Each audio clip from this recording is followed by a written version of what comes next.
sound. So like for instance, let's do the kick here. Alright, here I'm gonna play the track. Alright. He pretty much cut out the unwanted high end here. He was very careful right in this area here, not to get the muddy part. He did a really pretty job of making this a pretty straight slope. I mean, I could tell that he took time to do this, that he wasn't rushing, and he had an idea, he had a point and a focus when he was mixing. So I can tell that he was putting in effort with this. So he pretty much did this with every single sound, where he cut out and just kind of, made a dressing just for these sounds here. Another example, let's look at the hi-hat. Same thing with the hi-hat. You see, he cut it out right there. Now, is this a good thing to do? Sometimes it is, sometimes it's not. If you're dealing more with orchestral pieces, where you're going to have something that's called harmonics, excuse me. If you have something that's with harmonics, then you're going to end up finding out that, if your major sound is in these frequencies, you're going to have harmonics going in intervals, and you don't want to cut those out either. You actually want to make sure that they're represented, because it does give it a full sonic sound, a full sonic feeling to it. It gives it more of a real feeling. But because, I don't know, maybe these are just, whatever, whether it's just regular hi-hats or it was not complex chords or whatever the case may be, it really didn't seem that it hurt him that much. I kept it just like that because it sounded good. With my, I don't have a studio, but with my monitors and my subwoofer and the way that I'm hearing it, it sounded good. I didn't hear anything that I would need to address. So he did very well here, and he did that for each one of them, which you should address that. Okay, enough talk. Let's get to the mastering part. Okay, obviously you guys have seen this before. I've used it. It's free. You don't need to ask anymore. It's Voxengo Span. Go get it. Just Google it. It's free. Download it.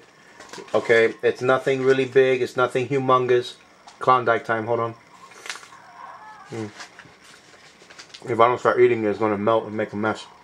Anyway, what I like about it is that it's just a bigger picture of me seeing what I'm hearing. I can see different frequencies here. See, I can see that kick.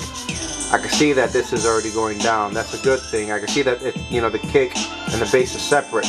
I can see the hi-hat and the risers. I can see the claps, and I can see what I'm hearing. Which to me is important. So in any case, yes, I do have this, and I do use this when I mix and master. The only two things that I put, let me bring this back down. The only two things that I addressed, or that I added, to be totally honest, and I hope you guys don't kill me because it's so simple, and then you guys think it's more complicated. You think I'm lying to you. I'm not lying to you. The only thing that I did was that I applied a parametric EQ to the whole master track, and the reason why I did that was because I wanted to accentuate and I wanted to attenuate certain sounds. This sound here in around the 1300s, I brought it down a little bit, and it made it sound a little bit more clearer. I brought what was considered the treble, the high end. I brought that up a little bit for the hi-hats to come through in the mix. And I also brought, there was a synth and some, the horns during the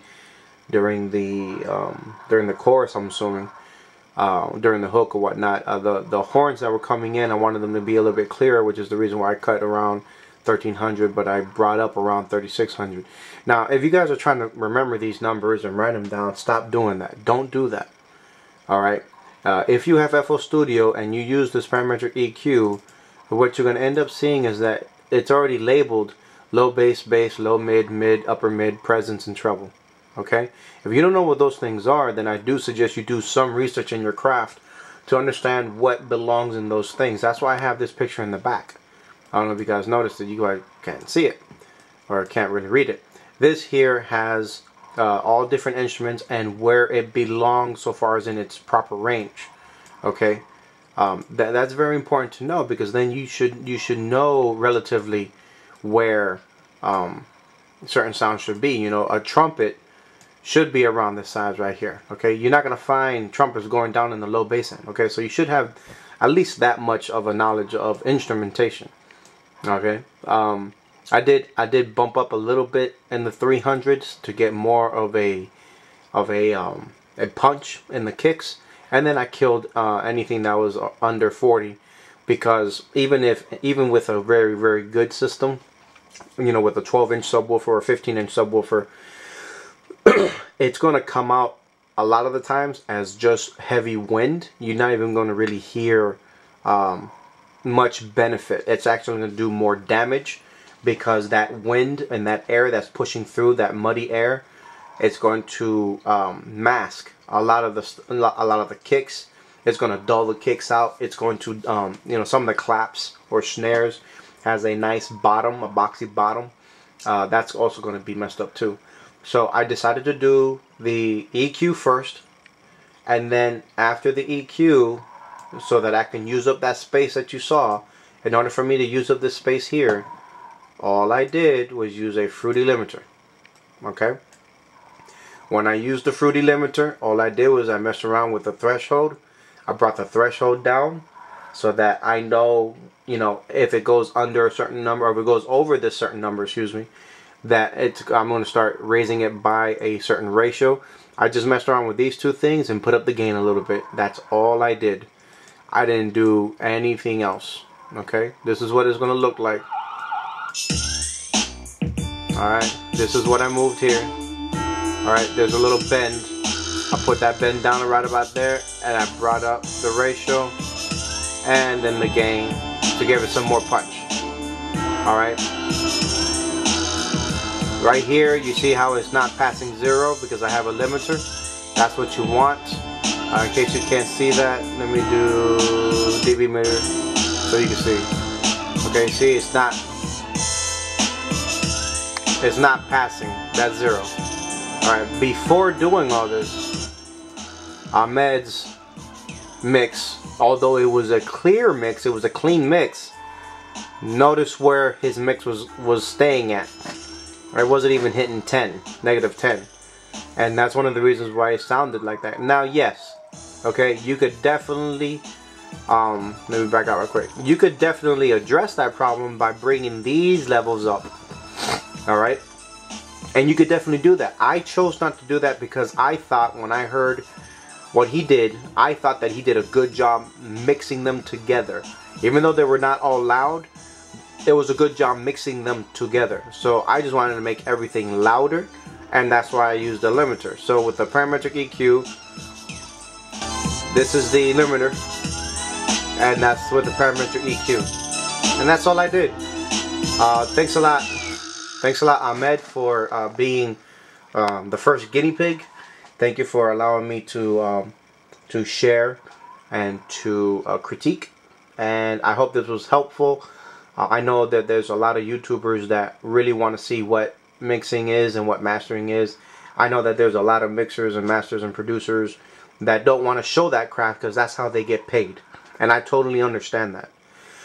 I really do. I don't think that I'm at a point yet where I can start charging for this. But the more that I see that I'm having offers to do it, and I see that it is making a difference and that people are benefiting from it, and it's actually, you know, changing the quality of sound and is making it for the better, then I don't think that there would be a problem for me to charge, because I would think as customers, even myself, I would have no problem paying for something if I know if it's going to get done right. And I do believe that that person should get paid for what they're working for. So in any case, it's still free right now. Please continue sending requests. I don't know when I'm going to start charging, but trust me, I'll tell you guys way in advance. And, you know, if it dies out, it dies out. I mean, it is what it is. We got to move on. It ain't no big deal. All right. Till next time, peace.